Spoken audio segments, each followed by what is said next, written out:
that, I would like to then transition over to introducing Dr. Kilmarks himself, who is a returned Peace Corps volunteer.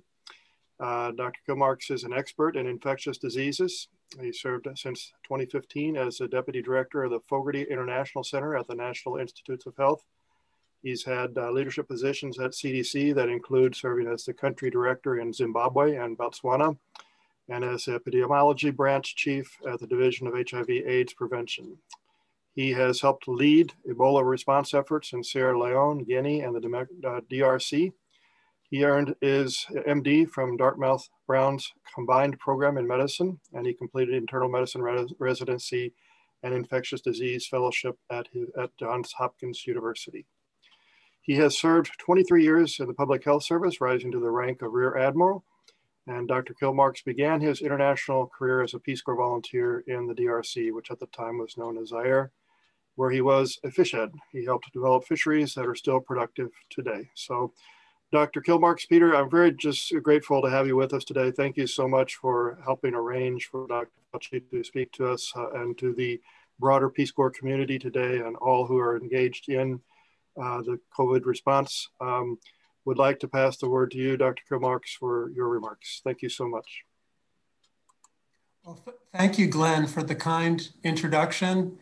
And also thank you for your tireless work on behalf of all of us as returned Peace Corps volunteers and for your work promoting the vision and the mission of the Peace Corps. Hi, everybody. Good afternoon. Today is really an exciting milestone for the National Peace Corps Association in their efforts to engage our PCVs in the COVID-19 response, and should be an exciting day for you, those of you joining this historic global effort to control the pandemic.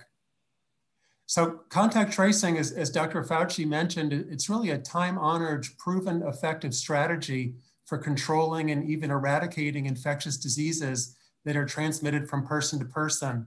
These include ancient scourges like syphilis, smallpox, and tuberculosis, and also newer emerging infections such as Ebola, SARS, and now COVID-19.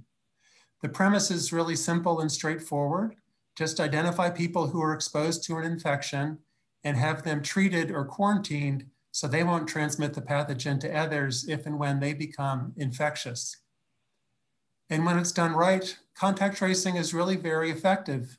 In New Zealand, contact tracers brought the average time from the onset of illness to isolation from 7.2 days in March down to negative 2.7 days in April. So that means on average, the cases were isolated 2.7 days before they fell ill, and local transmission in New Zealand dropped to 0.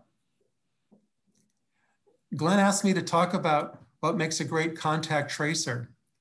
And it's been said that contact tracers are part detective, part therapist, and part social worker. And I think that's exactly right. You need to be able to piece together how someone was infected and to whom they might have transmitted the virus. But first, you need to connect with them as a human being and meet them where they are and address their needs, which includes listening and responding to them. They can have anxiety, fear, and even anger. And then in many cases, this will extend to connecting them with medical care, to food, and to shelter if they need to be isolated or quarantined.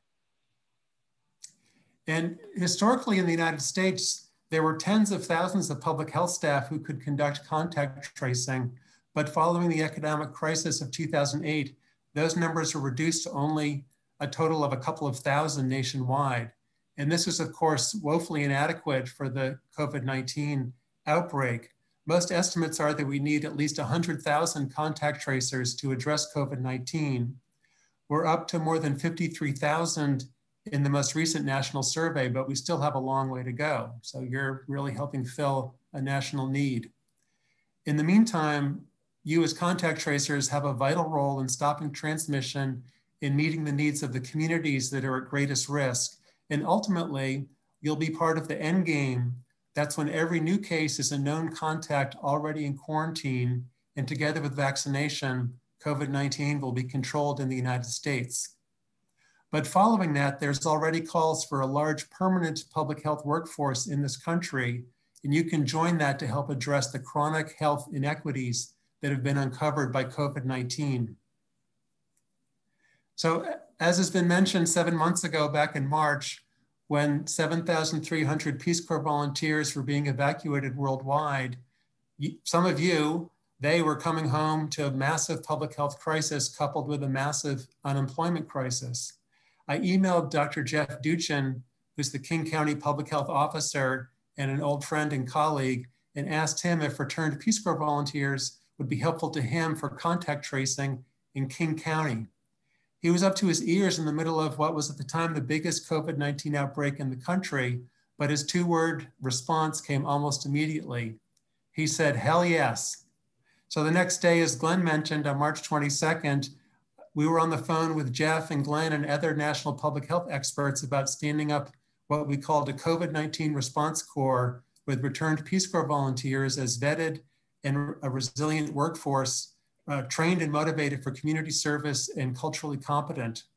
Since then, I'm really thrilled to see that hundreds of RPCVs have joined in the COVID-19 response with CDC and FEMA and other federal and state and local entities. So I want to thank Glenn and John and the National Peace Corps Association and Jeff and King County Public Health, and really all of you, again, as Dr. Fauci said, for stepping up to confront this once in a century historic global health challenge. So if you ask me what makes a great contact tracer, I would say a returned Peace Corps volunteer, or really anyone that has that kind of resilience, cultural competence, and a spirit of service for the community. We're really in the middle of a historic struggle that goes beyond the immediate health threat. This is an ultra marathon. Stay safe, masks on, take care of yourselves, and take care of each other physically and mentally. Thank you, everyone, and my very best wishes to each and every one of you.